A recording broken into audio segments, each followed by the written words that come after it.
विमल पोलो जुबा केसरी, हर पल मनाओ केसरी त्योहार। आपके दर्शकों को और मेरे फेलो पैनलिस्ट को नमस्कार। और आज मुझे तरस आ रहा है भारतीय जनता पार्टी पर।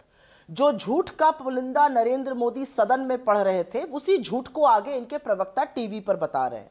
मैं झूठ का पुलिंदा का पर्दाफाश करने से पहले दो बातें एज एन इंडियन कहना चाहती हूँ। कांग्रेस, बीजेपी सब कुछ भूल जाइए। एज एन इंडियन ना गरिमा जी, एज अ भारतीय मुझे लगता है कुछ चीजें डिबेट से ऊपर होनी चाहिए। हमारा राष्ट्रगान, हमारा राष्ट्रगीत, हमारा संविधान, हमारा तिरंगा, हमारा आजादी का आंदोलन। लेकिन आज संसद में नरेंद्र मोदी और भाजपा ने महापाप किया। हमारे आजादी के महामंत्र पर भी विवाद खड़ा किया। और मैं प्रियंका गांधी के वक्तव्य की उस बात से बिल्कुल सहमत हूं कि यह महापाप है महामंत्र को विभाजित कर दिखाने का।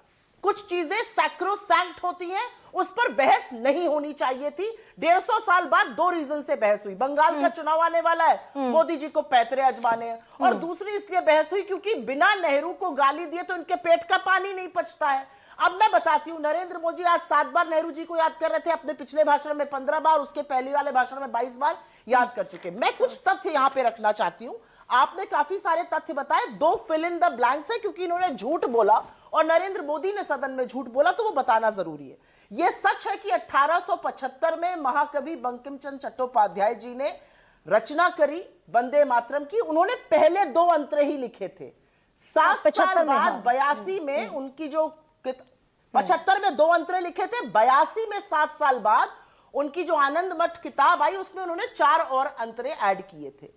लेकिन तब तक वंदे मातरम बहुत पॉपुलर हो गया था। और यह सच है कि 1896 में कांग्रेस के अधिवेशन में पहली बार गुरुदेव रविंद्रनाथ टैगोर ने इसको गाया था।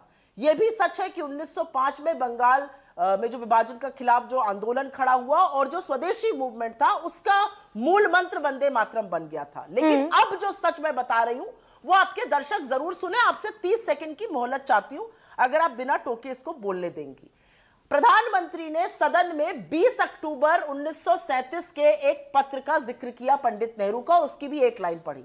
लेकिन उस पत्र के 3 दिन पहले 17 अक्टूबर 1937 को खुद सुभाष बाबू ने, जो अधिवेशन की तैयारी में जुटे हुए थे और जो 38 में फिर कांग्रेस के अध्यक्ष बने, उन्होंने लिखकर कहा था, my dear Jawahar, reference Vande Mataram, we shall have to talk in Kolkata and also discuss the question. उन्होंने पूरा लिखा, कांग्रेस वर्किंग कमेटी पे इस पर चर्चा होनी चाहिए, आप टैगोर जी से मिल रहे हैं, उस पर बात करिए। 20 तारीख को नेहरू जी ने इस पत्र का जवाब दिया। एक लाइन मोदी जी ने बताई, बाकी मैं बता देती हूं। There is no doubt that the present outcry against Vande Mataram is to a large extent manufactured by the communalists. Whatever we do we can not pander. वो कह रहे हैं सांप्रदायिक ताकतों के आगे हम किसी भी कीमत पर समझौता नहीं करेंगे। इसके बाद पंडित जी गुरुदेव टैगोर से मिले और टैगोर जी ने लिखकर कहा कि मैं चाहता हूं कि जो 2 अंतरे चल रहे हैं उसी पर हम उसको अपनी वर्किंग कमेटी में अपनाएं। उन्होंने कहा इसमें मुझे कोई कठिनाई नहीं है, स्वतंत्रता संग्राम में हमेशा यही 2 अंतरे पढ़े गए और इसी पर लोगों ने कुर्बानियां दी। ये सुप्रिया, ये बिल्कुल आप जो आपने फैक्ट रखा, ये मैंने पढ़ा भी है। लेकिन मैंने जो सवाल आपसे पूछा था, मेरा मूल सवाल ये है कि जिस समय अंग्रेजों ने बंगाल विभाजन की, जी, जिस समय अंग्रेज बंगाल विभाजन की दरअसल नींव रख रहे थे 1905 में, अगर देश का हिंदू और देश का मुसलमान उस समय पूरा वंदे मातरम गा रहा था, तो 37 तक आते आते दिक्कत कैसे हो गई कि भाई 2 छंद अपना लीजिए क्योंकि हम धर्मनिरपेक्ष देश हैं और 2 छोड़ दीजिए।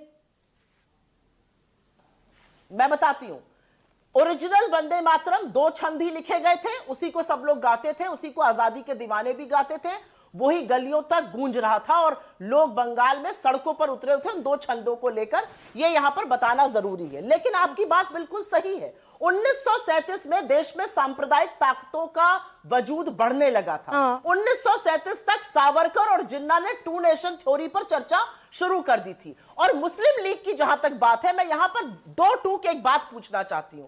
मुस्लिम लीग का तो प्रेम आपका पुराना है, 1942 क्विट इंडिया मूवमेंट, भारत छोड़ो आंदोलन, पूरा देश सड़कों पर। लेकिन 3 जगह मुस्लिम लीग के साथ सरकार कौन चला रहा था? North west frontier province, Sindh और बंगाल, इन्हीं के श्यामा प्रसाद मुखर्जी और फजलुल हक उस सरकार के मुख्यमंत्री थे जिन्होंने 2 साल पहले लाहौर प्रस्ताव में पाकिस्तान बनाने की अच्छा, 1 सेकंड सुप्रिया, तो 1 आपका सेकंड। मुस्लिम लीग का प्रेम हमें समझ में आ रहा है। नहीं वो दरअसल और मैं एक बात और नहीं, यहाँ गुरु पे बताना प्रकाश भी चाहती हूँ। बहुत सारे फैक्ट गिरा रहे हैं। एक नहीं, एक मिनट। सेकंड, मुझे जरा प्रोसीड करने दीजिए, बहुत सारे मेहमान हैं अभी, 4 और लोग हैं अभी, मैं लौटूंगी अगर समय रहा तो। प्रोफेसर राकेश सिन्हा, भाई गुरु ने कहा कि 37 में 2 छंद अपना लिए, 2 छोड़ दिए। देश के प्रधानमंत्री ने कहा कि सुभाष चंद्र बोस को चिट्ठी लिखी, बिल्कुल फैक्ट है, इसको कौन डिनाई करेगा। लेकिन जिस 37 के साल में ये सारी चीजें हुई, वहां पर तो महात्मा गांधी भी थे, वहां पर सुभाष चंद्र बोस भी थे, वहां पर पटेल भी थे, तो इस पाप के भागीदार नेहरू अकेले कैसे हो गए फिर?